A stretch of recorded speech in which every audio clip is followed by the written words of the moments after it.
Hey, Eagles fans, this is Chris Franklin from NJ Advanced Media, and welcome back to the No-Huddle Show podcast, where we discuss anything and everything Eagles.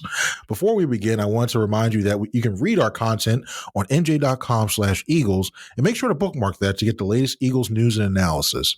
You can also subscribe to our exclusive Eagles Extra Insider text service, and through Eagles Extra, you can send questions and comments directly to us and we'll respond to your phone.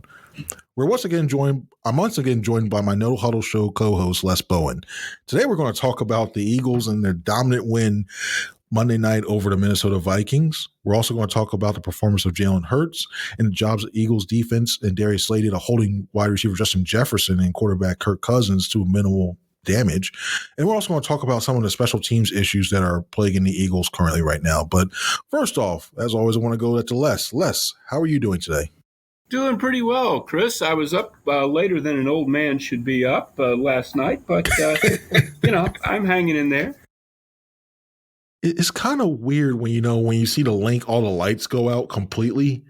And, you get to see the whole different side of the city around 3-4 o'clock in the morning. It's different. But, yeah, the reason why we were there was that the Eagles had that 24-7 win over the Vikings on Monday Night Football in front of a national audience. It was at first it looked like it was going to be a runaway game for the Eagles, and Vikings came back almost. It looked like it was going to go down the road at times. What happened with Week 1 with the Detroit Lions and with the Vikings having chances to move the ball down the field, but the Eagles defense held on. But we're going to start off with the offensive side of the ball first, where Jalen Hurts had probably his best game as a pro. Completed 83.9% of his passes for 333 yards. I mean, he completed 26 of 31 passes. And for me, when you talk about accuracy and the issues that have been plaguing Hurts and the way people have been talking about, can he throw the ball in tight spaces, and is he truly a franchise quarterback? I thought he went a long way proving he can be with this team. But before we delve deeper into that, Les, what were your overall thoughts about last night's game? Well, overall, I thought the Eagles offense dominated the first half, and the Eagles defense dominated the second half. And so it was a little bit of a strange game in that the halftime score was the final score, and it probably shouldn't have been. I think both teams had excellent opportunities to score in the second half. Neither team did. But I thought Hurts just got the Eagles off to an incredible start. He completed his first 10 passes, including that bomb to Quez Watkins that made it 14-0. That's what you want in your home opener against a well-regarded team. Make them play from behind, get them back on their heels, and he certainly did. And I was impressed after the game by the way he talked about it. He talked more about the fact that they weren't able to score in the second half and the way they finished the game than he did about what he did in the first half. And that's a real sign of maturity. Sometimes when guys do that stuff, you're thinking this is a bit he's doing, he's trying to act all humble. But he was really genuinely displeased. And that's kind of who he is. And it's one of those things that makes you think that he can certainly, as you said, move forward and be a franchise quarterback for this team.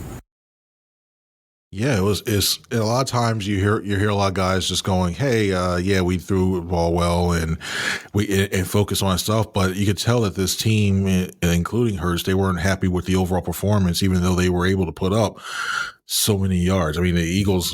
Well, look at my notes right now here. The Eagles finished with 486 total yards of offense, and through 2 weeks right now, they're actually leading the league in overall offense, and I believe they're seventh in passing offense too, which. That falls on the shoulders of the quarterback. And the one thing that I saw that I liked from him as well, too, was he was able to navigate that pocket. And according to Pro Football Focus, I was looking at stuff for this morning, he had about an average about 3 seconds to throw the ball, and which is key, especially in this league.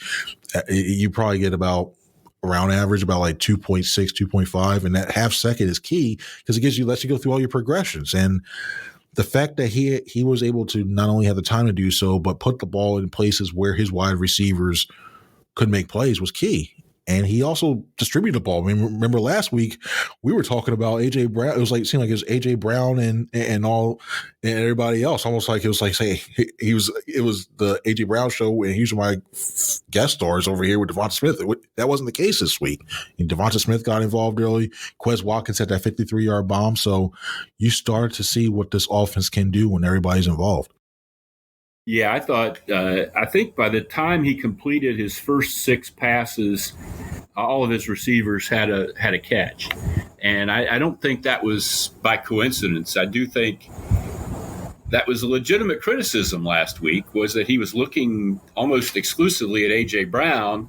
And, the offense has to be more than that. Teams are going to scheme against that if you make that your whole focus. So this week he didn't. This week it was everybody, and everybody got a pretty good helping of pie, as Andy Reid used to say. And poor Quez Watkins, he still only got 2 catches. They just don't throw to him that much. One of them was the 53-yard touchdown, but I don't know what Quez has to do to get 5 or 6 targets.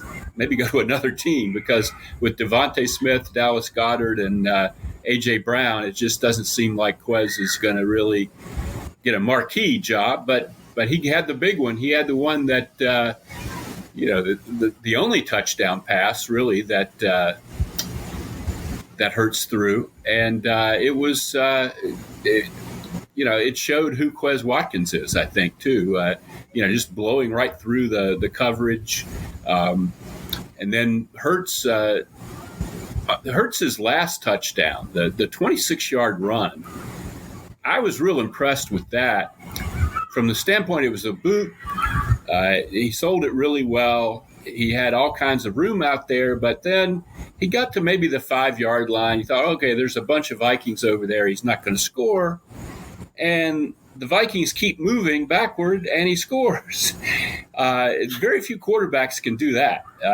He basically carried the safety Cam Bynum, into the end zone, and that was some work there. That was really all those clips on YouTube of Jalen Hurts weightlifting and so forth. That's not just for show. Yeah, that lower body power that he has is something else. And just overall looking at the way that the Vikings were trying to defend Hurts on Monday night, I just had a lot of questions, because you figured Ed Donato had a chance to see what Hurts did up close and had a chance to do it. Last year, he was the defensive coordinator with the Broncos.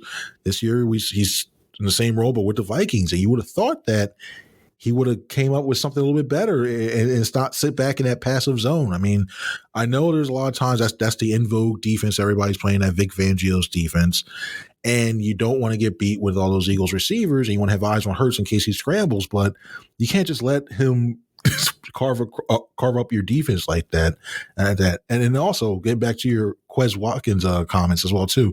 Funny thing was, he was actually the highest graded wide receiver out of all the wide receivers according to Pro Football Focus. And I look at him, he's a target they just don't utilize a lot. And I know it's tough to get everybody fed around this, but it really is tough. And talking to another coach on another team this past off season, teams worry about him in the slot.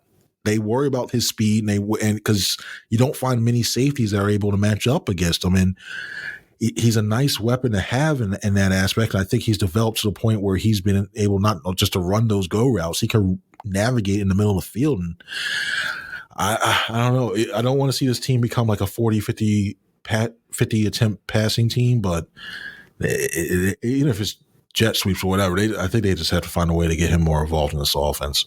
That's a good point. One thing with the offense and the passive zone that the Vikings played last night, that certainly did help Hurts. I mean, one of the questions about him is accuracy. He really wasn't fitting a lot of balls into tight windows. And that's not to say he can't, but it just wasn't needed. Those coverages were very slack over the middle of the field, especially. I'm not sure whether there were busts or exactly what was going on, but there was a lot there. He talked about after the game leaving money on the table And I think that's certainly true. Maybe the Vikings thought their pass rush was going to get home. They have elite pass rushers on the edge. Maybe they thought they could pressure Hurts more and make him run around more, but they didn't. I mean, the Eagles have good offensive tackles in Jordan Mailata and Lane Johnson, and there were a couple sacks.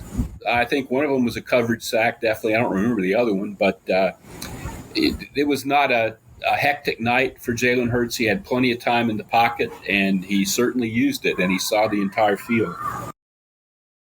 I wholeheartedly agree. And now going over to the other side of the ball, where it came to the Eagles' defense, they had one of the better nights in that they've had under Jonathan Gannon. Held it for most of the night. They held the Vikings to under 200 yards of total offense. There's a time it seemed like the Vikings were stuck at 193 yards, and they were able to get some pressure late in the game on Kirk Cousins, but the player of the game on either side of the ball has to be cornerback Darius Slay and the job that he did on Justin Jefferson. I'll ask you this first. What did you think of the way that Slay played? And have you remember, going back to through your illustrious reporting career, when was the last time you saw an Eagles cornerback handle another premier wide receiver the way that Slay did? Boy, I don't know, Chris. I mean, that really was a memorable effort. The Eagles told us that the last time an Eagles defender had 2 interceptions and 5 passes defensed was Lito Shepherd against Dallas in 2006, I believe. I don't remember that game offhand. I remember Lito always played well against Dallas. He had pick sixes against Dallas. He was very good against that team, but I don't remember, who he was on or what the circumstances were. But I didn't expect anything like that. I know Darius Slay is a good player, but Justin Jefferson has been unworldly the way he has started his NFL career these last 2+ years. And he just couldn't get any space with Slay. It helped that Kirk Cousins frankly wasn't throwing the ball very well and wasn't leading him and wasn't really, accurate, I guess. But Jefferson looked lost out there. Slay really had him shut down. Amazing job. And also an amazing job by the Eagles against the run. I don't think we should forget that. That was a huge concern after week 1 in Detroit. And then last night, Dalvin Cook, 6 carries, 17 yards. Of course, Minnesota got behind, but the week earlier that didn't bother the Lions a bit. They just kept running it when they got behind, and the Eagles were caught in pass defense setups and ended up giving up a lot of yards and a lot of points.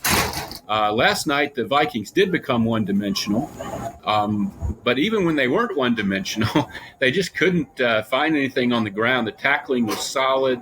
The gap responsibilities were well-maintained, and it was very reassuring from that standpoint to see this defense just play a dominant overall second half, I thought.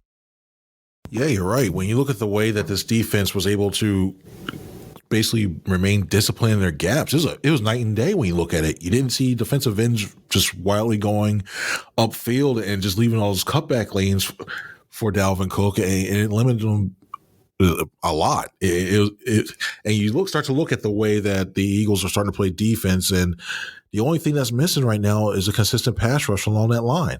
I mean, they had Josh Sweat, probably the best game out of all the defensive linemen. I think he had a sack and 3 quarterback hits, which mainly happened in the fourth quarter when the Vikings became one-dimensional. But when you're looking at what you didn't have that major push from the defensive tackle spot. I mean, you saw Fletcher Cox had his moments.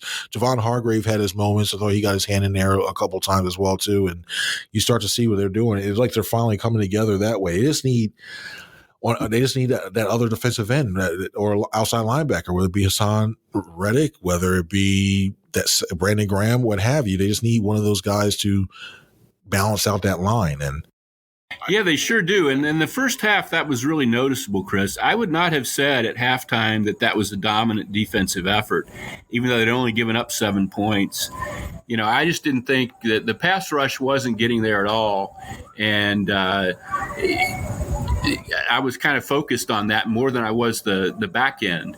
The second half, the two parts of it came together real well. They got the 3 interceptions of Kirk Cousins, and you had to say it was a great defensive plan by Jonathan Gannon. But I am still concerned about the pass rush just a little bit. Hassan Reddick still hasn't put together very much in the way of sustained pressure on the passer. Brandon Graham, coming back from that Achilles, still hasn't looked like Brandon Graham to me. Josh Sweat is a guy that gets in there here and there, but he's not a dominant pass rusher. They're missing something on the edge there. And will it be something that keeps them from winning big? I don't know. Maybe not. I thought they did have decent push up the middle. And they certainly did get after Cousins in the second half. They had some blitzes, some good blitzes, including 1-0 blitz, which I don't think I'd ever seen Jonathan Gannon do before.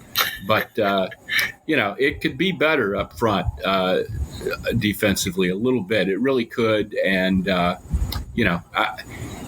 we'll see what the next weeks bring and how the games are different from what we saw last night. It's always, you can't take, just as we put too much emphasis on week one and the fact that the Lions were able to make it close, I think you can look at this game and say, well, the Eagles have it all figured out. They're just going to romp over everybody now, and probably won't be the case.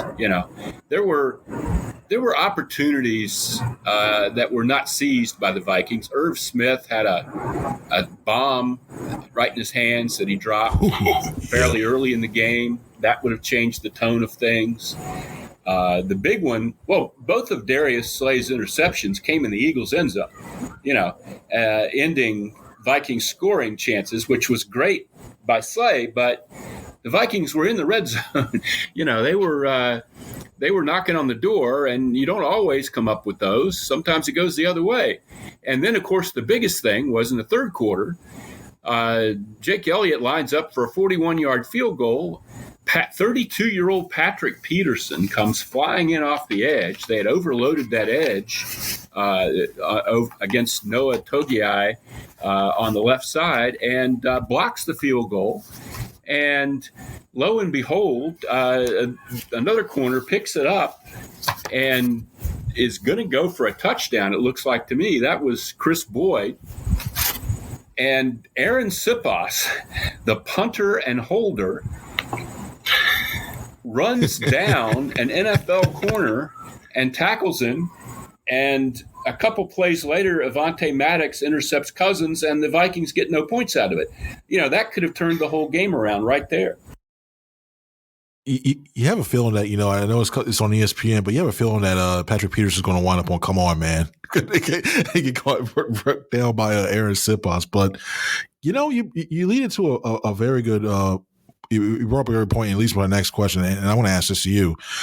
It's been 2 weeks, and, we talked about not being an overcorrection or anything like that. But when you look at the first 2 weeks of this season and the end of the last season with the Eagles special teams, it just – for lack of better words, just haven't been special, haven't turned the page. Are you concerned overall with the special teams unit and the job that Michael Clay is doing? A little bit. I should say that when I look at special teams, the thing that really hurts you the most, other than getting kicks blocked, which obviously hurts you a lot, which is what happened last night. But other than that, the thing that hurts you the most is when you can't cover. And the Eagles can cover. That has not been a problem under Michael Clay. They're not getting burned for long punt returns or kickoff returns. But their return game is non-existent, and they've changed returners. I don't think they have, a problem with returners. They have Quez Watkins returning kickoffs and Britton Covey returning punts, and I think those are reasonable options. But neither of those guys has any room. They just don't seem to be able to set up anything for a returner. I don't really know why. But that's a problem. And getting that kick blocked last night was a heck of a problem. Like I said, it could have turned around the game. I talked to Noah Togiai. He didn't think he had done anything wrong. He thought, they overloaded his side. He got a piece of Patrick Peterson as Patrick Peterson came flying by. It'll be interesting to see. I don't know if we're going to get a chance to ever talk to Michael Clay about this, but I don't know what he thought about that. I don't know if somebody is supposed to notice that the opposition has lined up all over on one side and you need to, call timeout or do something. But that was very bad. And, special teams have not been a net plus for the Eagles this year or last year. And at some point, you really start to look at that pretty critically. But I think you're right when it comes to all that. You look at, for me, it's field position, because when you look at the times, they got a couple of those. They started from their own 20 on a couple of those interceptions based for what Slay was able to do. But when you look at the kick returns, where the team's directly kicking the kickoffs directly, they start their drives at 16, 17-yard line, or they just fair catch the punch because there's a lot of pressure already on Covey when it comes to there. You can't really do anything with that, and it puts a strain on your offense. Just think of what you can do with this offense as they started, say, consistently at the 30, 35, 40-yard line if they broke a return. I know you need a sure-handed returner, and that's completely fine. I understand that, because you don't want to give a turnover that way. But when you look at that, they didn't want to do that, and they were lucky they didn't get a punt block. There was the one rush that the Vikings had, I believe, in the second quarter. They almost blocked Sipples' punt there. So. Well, that's where you get to, you're talking about field position, 486 total yards for the Eagles and 24 points. That's not enough points for 486 yards. And that's what you're talking about right there. And it'll be interesting to see. I don't know if this is something the Vikings just do all the time with these short kicks to one side that are kind of high in the air. I don't know if that's like their specialty, or if they did this to the Eagles because they know the Eagles don't set up returns well. But it was strikingly effective. You're right. They pinned them inside the 20, on every kickoff. And, you can't have that day in and day out. You have to figure out something there. And I don't know what the deal is there. If they don't have the right people in the blocking, or if Clay isn't setting this up right. I'm not enough of a savant on special teams to tell you, but it is becoming a concern. There's no doubt about it. And here's something to think about as well, too, upcoming now. The Eagles have used two elevations now on both Togiai and on Covey, and we've seen them both be part of those special teams, and they have that open roster spot, and you kind of feel like it would be Covey that gets moved up to that spot, but I don't know who's out there when it comes to returners. Do you start to look that way? I don't think they'll go recall to the Los Angeles Chargers and goes, "Hey, Rich Rod, what are you doing out there? Come back here. We'll sign you to the regular roster," because they still want that. But they've got some decisions to make, and it's going to be fairly soon after this Commanders game, because you can't keep calling up Togiai, you can't keep calling up a Covey pretty soon to fill out those positions. It's going to be crazy on that. Yeah, somebody's got to be on the real roster. You can't. You're right that they just don't allow you to do that week after week after week. I just wonder, as far as getting blocking and things like that settled down. One thing the Eagles did under Doug Peterson and Dave Phipp, special teams coach, who's now in Detroit. When things went bad, they just put veteran starters on special teams. Malcolm Jenkins played special teams. Rodney McLeod played special teams. And I know they don't want to use, Slay and Bradbury and those guys on special teams, but Devontae Smith. But heck, if if it's hurting you, you might need to just to do that at least temporarily until the young guys get coached up. That is certainly a safety valve that coaches have used in the past. Yeah, and they better figure out something quick because, even though it's, for lack of better words, I know you don't want the division opponent still tough is tough no matter what, but it's still, to me, it's still part of the easier part of the schedule where you have the Jaguars, and you go from there. You don't want when you have to face a team like the Packers who have special team issues themselves, or some of the top teams in this league. If it comes down to playoffs, the last thing you want to do is see your offense continually start back in their own positions or missing tackles, and the next thing you know, you're watching the games from home because you lost in that aspect of the game. So that they better figure out something quick on that. Now, I just thought about this, Les, as well too. I mean, we're looking at this team now; they're 2 games in. Which part, when we look at I guess I'll word it this way. Do you think the Eagles as a whole are closer to the version that we saw against the Detroit Lions or the version that we saw against the Vikings? I would think what we saw last night, because the Lions game was week 1, and they did not play the regulars in the preseason hardly at all. And some of the missed tackles and some of the things you saw in that first game, missed blitz pickups, those were mental errors. It wasn't a situation where Detroit had more talent in various matchups and scored points. It was, mistakes. And the Eagles corrected a lot of those mistakes last night against an opponent that I think is probably at least as talented as Detroit, probably more talented than Detroit, and really matched up well. And that doesn't mean they're going to play that way every game, and that every matchup is going to go like that, and every team's going to play that soft zone defense for Jalen Hurts, and, everything's going to go the Eagles' way. Balls will go into Darius Slay's hands whenever they need a pick. That it doesn't go. Seasons don't go like that typically, but I do think they match up in most areas, just about every area, really. I don't think they're a team that's going to lose a lot of games on talent this year, frankly. I think if the games they lose will be lost through mistakes, penalties, turnovers, things like that. I really think talent-wise they stack up probably with all but 2 or 3 teams in the league. See, for me, the more I think about it, I'm starting to look more towards that week 1, only for the fact that it depends on the philosophy that this defense adopts.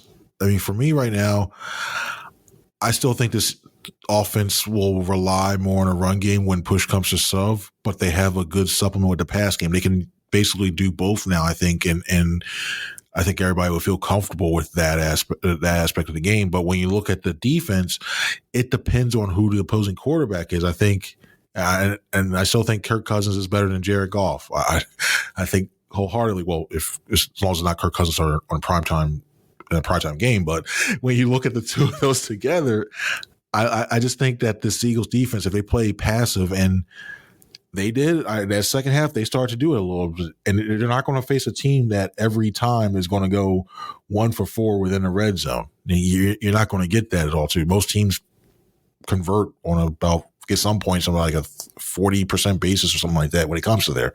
So I think you're going to start to see more and more, and then you're going to start to see more of a dogfight. And I wish we see this Jonathan Gannon a lot more than what we did in week 1. I like what he did. I know he's from the Zimmer tree. I want to see him do the double leg gap blitzes more. I want to see him put more pressure on these quarterbacks because they have the secondary that can cover guys for about 4 or 5 seconds. They have that ability. But how many times do we see them? The defensive line doesn't get the pressure, and these guys get that, and the scramble drills happen, and things break open, and the next thing you know, teams are converting 10, 15-yard passes, even though there's good initial coverage. So I hope for the Eagles' sake that they go more towards the week 2 version of it. But until I see a consistent more basis when it comes to that, I think we're looking more like the Detroit Lions, the game version of them. That's interesting. Yeah, I just don't think their defense is going to give up 35 to a lot of teams. But the offense, I don't know what it's going to be ultimately. I definitely want to see it become more of a passing offense because I think that's the only way you win the Super Bowl. But I don't know where Jalen Hurts really is in terms of, if they play some aggressive man-to-man. You probably go back to A.J. Brown a lot against aggressive man-to-man. Maybe it would look more like Detroit in that regard. But I'm not sure how many teams are going to get a lot of pass rush pressure unless the Eagles' offensive line is making mental errors. Physically, I just don't see who's going to overpower these guys. Yeah, it's going to be, and just imagine we're talking all this stuff. This is only week 2. But we basically went over this whole entire game, and guess what week it is now, Les? Week 3. Wentz week. Wentz week. We'll get more into that later on this week, and when we break down the Commanders. But Les, do you have any final thoughts about this past game, this win against the Vikings? Yeah, I just thought it was tremendously reassuring. I know we've picked a lot of nits here in the course of talking about it because it's boring just to say everything was great. But it was a reassuring, really solid game that I think established the Eagles as contenders. If you had any doubt about that after week 1, and I think some people did, I think that this is a team that's capable of being there at the end in the NFC. Whether that actually happens, whether they get people injured, whether, nobody knows what can happen in 15 games, but more games of regular season. But they sort of they showed their credentials last night, and I think the whole country saw it, the whole league saw it, and that's kind of something they needed to do as they head into a stretch of games where they'll be favored, teams that probably aren't as well regarded as the Vikings were. You very good point. A very good point when it comes to there. And for me, I'm looking more. I got for the job that I think Shane Steichen has done so far early on this season through training camp and all the way through the first 2 games of the season, because this Eagles offense, it seems to always have has the new wrinkles that worked. I mean, if you look at the development that Jalen Hurts has had under Steichen and Sirianni and Brian Johnson, but when you look at what Steichen's past was, what he did to help Justin Herbert have success in his rookie year, and what Jalen Hurts is now doing when he gets comfortable within this offense and what he's doing. And since he's been doing the play calling, this team has been doing very well. And it's gotten to the point where you're starting to look at, you look at Steichen's history with developing Herbert, developing Hurts. Are you going to start to see some teams at the end of the season start knocking on his door asking, hey, we want to bring you into an interview? And if the Eagles have success this year, and the fact that they say they go to the divisional round, maybe an NFC championship game, you got to start wondering, you might have a chance of losing both coordinators. It's still early, but looking early on the way that Steichen's done, I got to commend him on the job that he's done. Yes, I would too. Yes. Well, that's going to end it for this week. For this episode, we're going to be talking about the Eagles' upcoming game against the Commanders later this week. And the Eagles are going to be reuniting with their old former first-round pick, Carson Wentz, and you're going to have to see Terry McLaurin is another good receiver that the Eagles might have to face. So we're going to see how they do that, but we're going to break that down later on. But for Les, I'm Chris. Everybody have a good one.